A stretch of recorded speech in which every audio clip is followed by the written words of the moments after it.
something, oh, you see that he sees something that really gets under your nerves, or vice versa.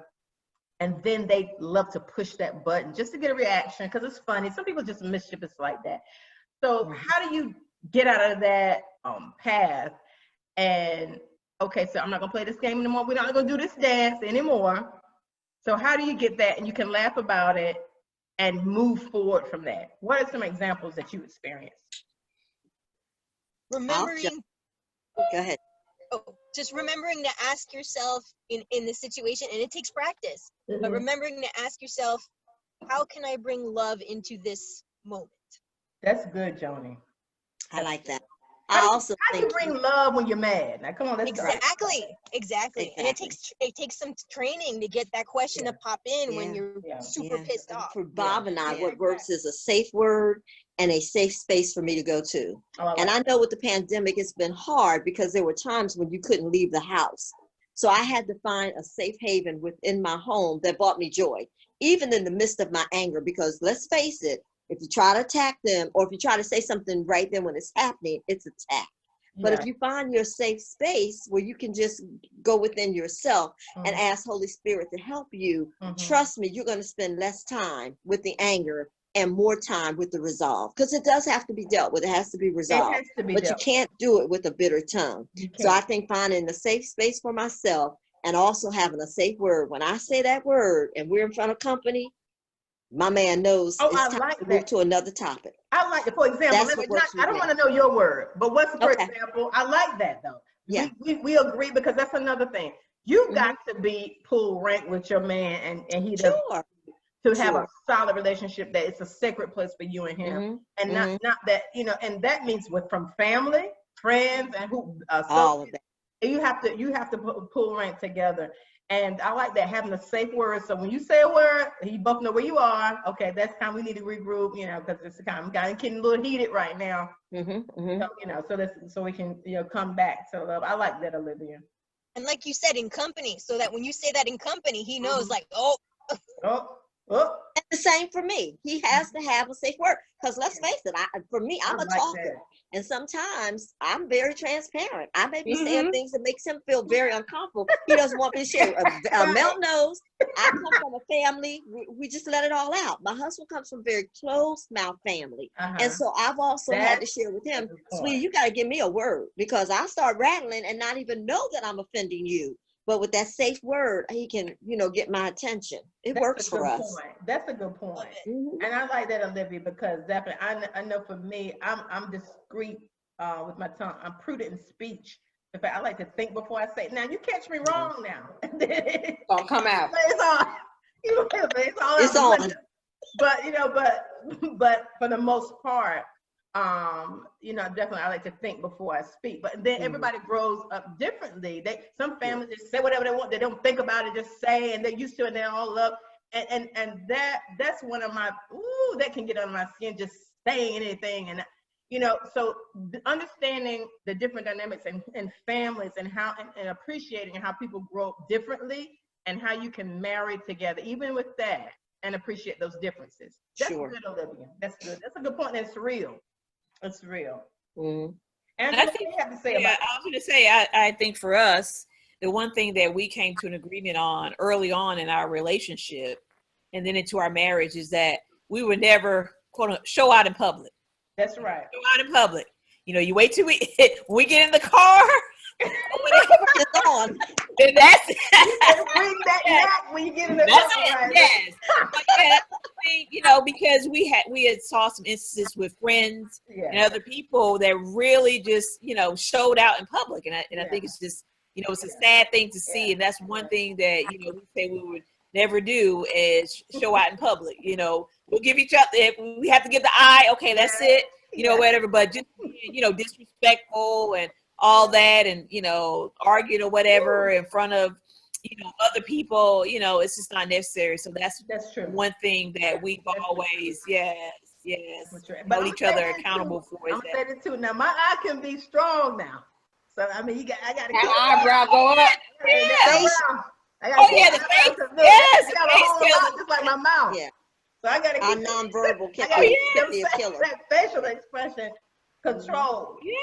Yeah. But that's then it's, you know, then we know if it's getting to that point, it's time to leave. Wherever we are, you know, it's just time to leave. Let's just go, because, you know, if I'm getting that face or he's getting that face, and it's, you know, it's time for us to go. Get quiet. You know, we get to that point. Is that bottom At lip, least one of you have to leave. Lip? Angela, is that when that bottom lip is There he go again. Oh my God.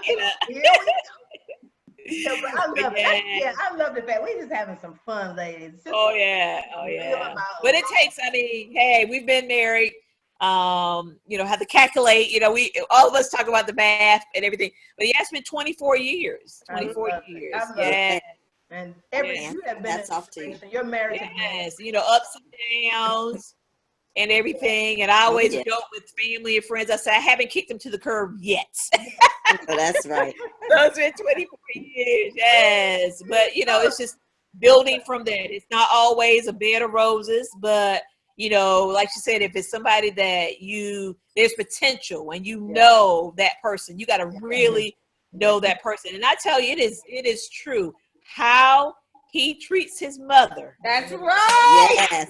Is how that I haven't seen a case yet that haven't proved me wrong, unless he doesn't live with his mother or whatever. But or it has to be some type of woman figure in his life. How he treats that person that he values, that he truly loves, is how he's going to treat you. Sure. Amen. That is all the way. Yes. What did you say, Joni? Amen. 100%. Oh yes, yes, absolutely. And I have not seen a case where it heard anybody talk anything different. That they found that no, it wasn't like that. You know, he didn't have a good. I tell you, it makes a difference. It does. It makes a difference. Wow. So you know, so it's not that he can look good on paper. It's not how it's not how educated he is or how much money. Because a lot of women are running. I'm gonna say this too, because I'm gonna help the men out tonight. Yeah, I understand why a lot of men go through what they do, and the one that's in the dating scene. Because there are so many women who are gold diggers. There's so many women who look at for their social security number. There's so many women who look at what you gonna bring, but they're not getting that stuff. They're not bringing nothing to the table too. There's so many women that are looking not for the person, but looking for security in that person as opposed to being secure themselves. Right. yes. So, But Mel, when I have seen that a lot, you know, they're so used to. This is the thing that I have with a lot of men. They can get upset or they can pull stunts because I don't run down behind them. I don't check their phones. I don't play the games. Yeah. But they're so I don't blink because they're so used to the women that do that. There's so many women. I remember this guy said to me, and definitely this is a good one. He said that I was saying that women. He said that women, you guys date, you date from a pond. We date from ocean. And I said, well, the number of the quality in those fish put a dent in that number. He said, well, that's true. Okay. It's true. yeah, that's very true. Because you can pull up anything out of the ocean now. That's Oh, right. yeah. Pull up an Yes. octopus, anything. Yes. You gotta know what you eat. So that doesn't mean how much the numbers don't mean anything. It's the quality that means.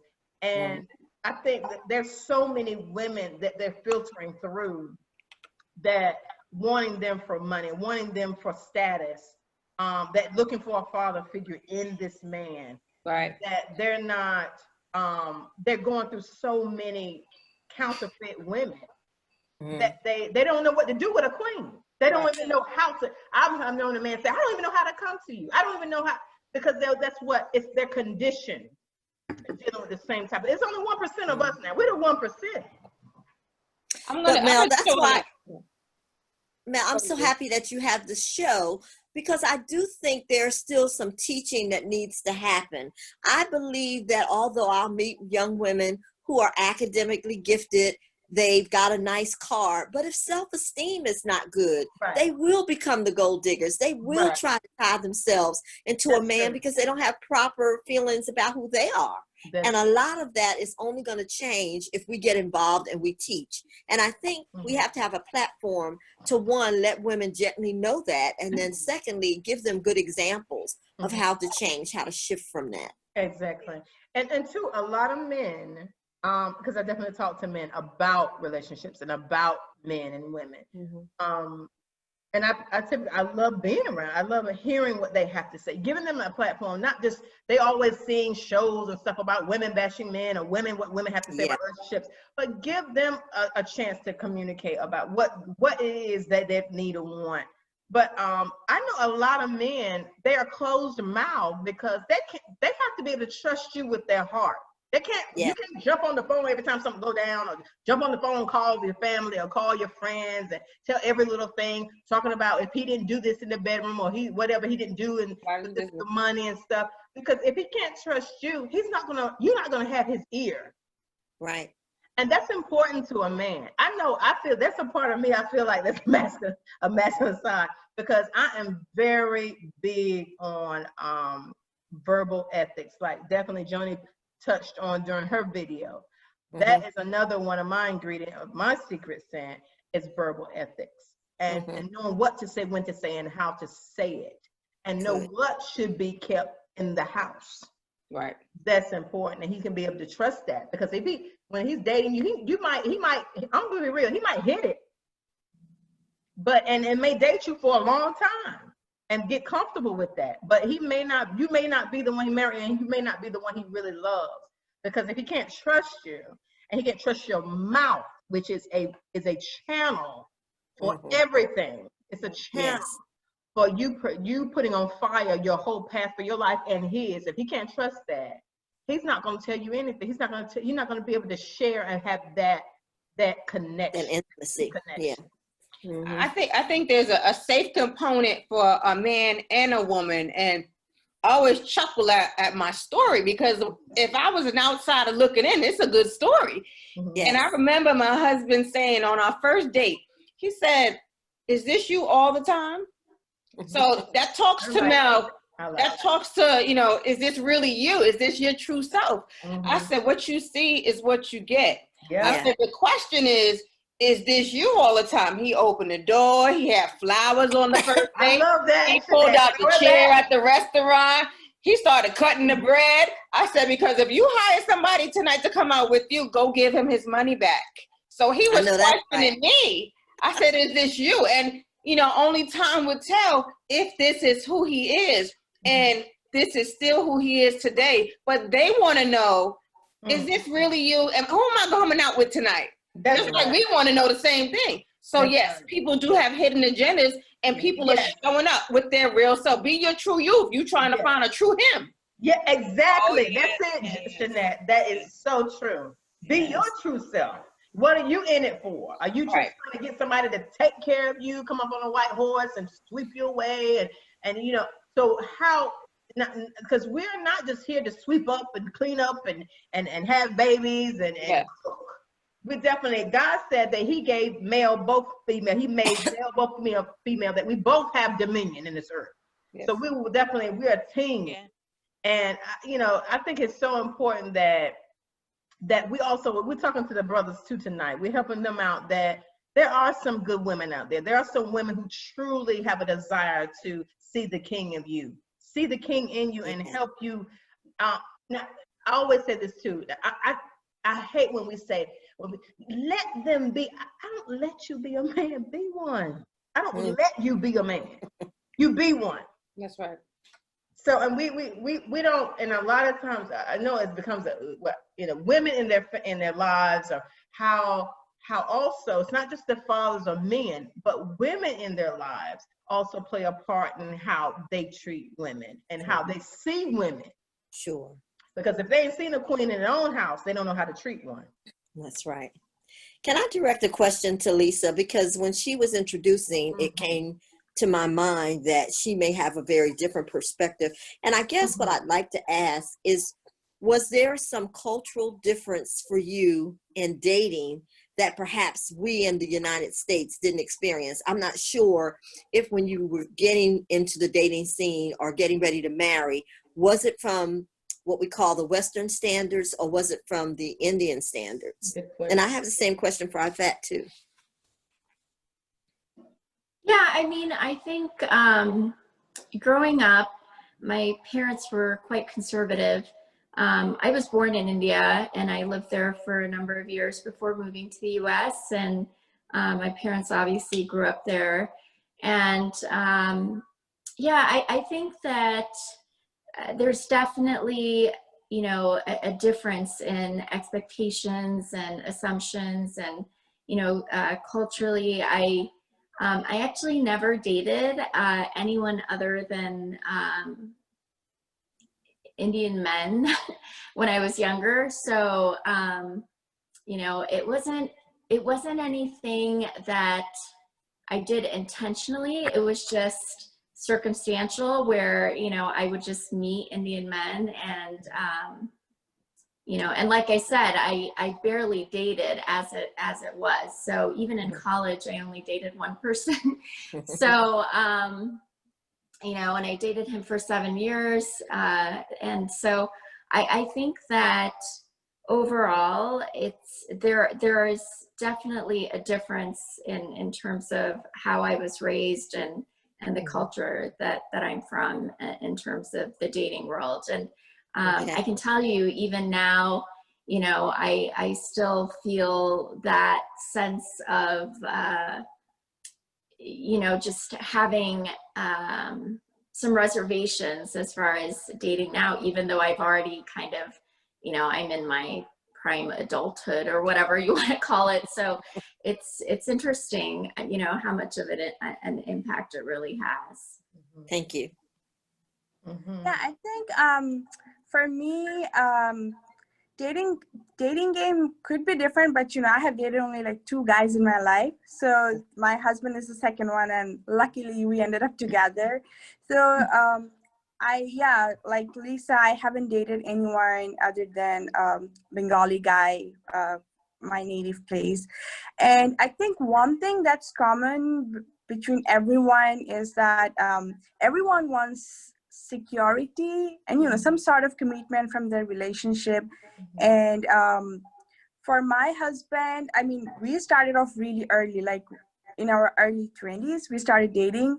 And over the years, we had that, you know, call it love or commitment, or, you know, that comfort zone between us evolved, that relationship evolved between us. And we both knew that, you know, we wanted to end up together. I don't know how relationship for others go, but for us, that's something, but you know, that is something I think common for everyone. Like everyone wants this kind of, like, once you start being with a person, you do want to end up with him if both of your hearts are in the right place. That's right. So, yeah, it worked for us, luckily. But no, we had to put in a lot of efforts to, like I said, I was in a long distance relationship initially, and he was going back and forth to Bangladesh. So we had to work towards it. It did not come on, like, you know, on a golden platter. We had to work. We had to have that faith. Being away from each other, I had to trust him that he's not going to do anything behind my back. He had to do the same. We had people telling us a lot of things. I had people like even my ex-colleagues come and tell me that, are you sure he's not doing anything there? You know, and he had some people tell him the same thing, that how come you're so sure that she's not doing something there because you're not there? But, you know, we had faith on each other, and which is so most important, because that's how seeds of doubt come in. So as long as you guys are true to one another, the outside energy doesn't even matter. That's right, Shanette. That's right. And you have to be confident women.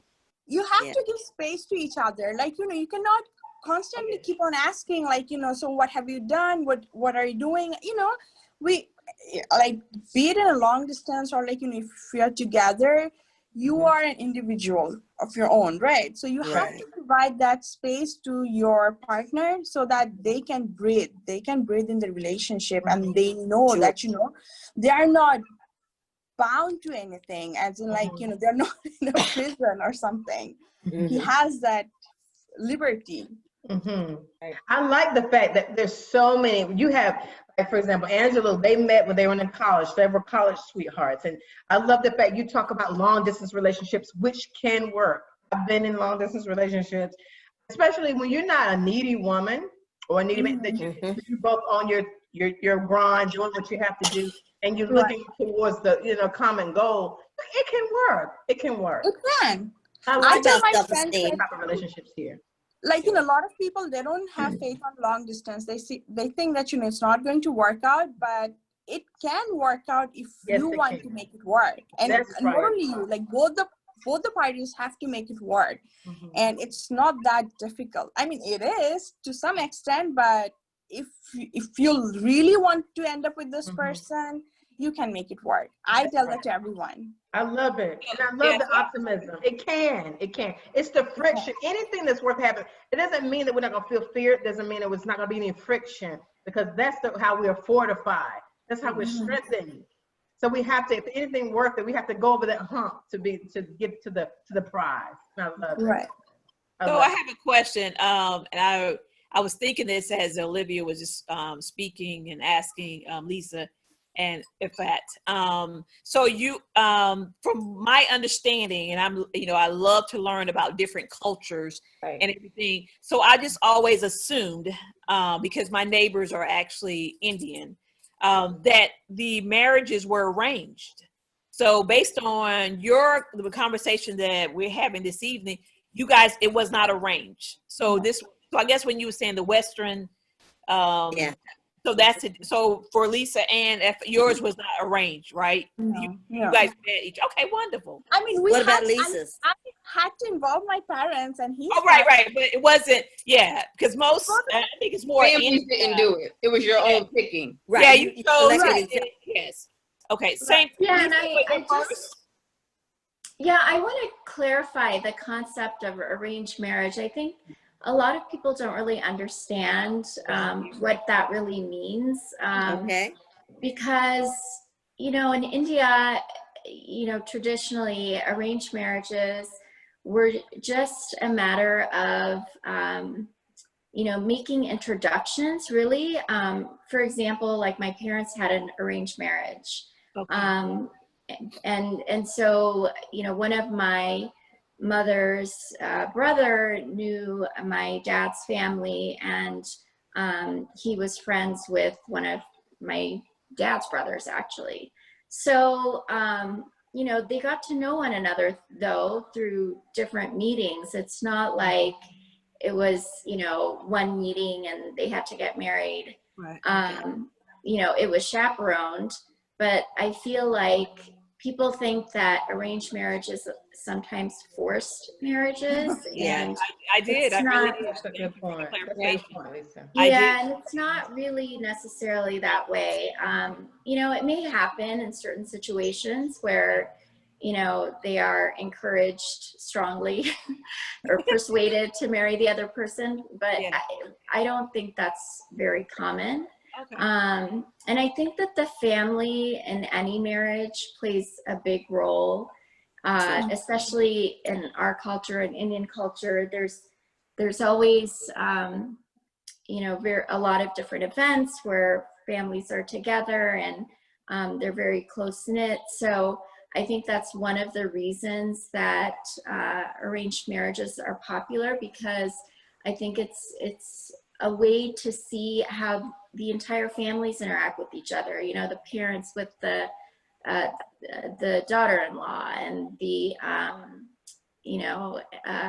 extended relatives even. I mean, I think that you get to know who you're going to marry through their relatives as well sometimes, right? Mainly their parents and their siblings. So I think there's a place for, I guess, quote unquote, arranged marriages. But, in my situation, we dated. I met him through mutual friends, but my parents definitely met him, several times as well before we got married.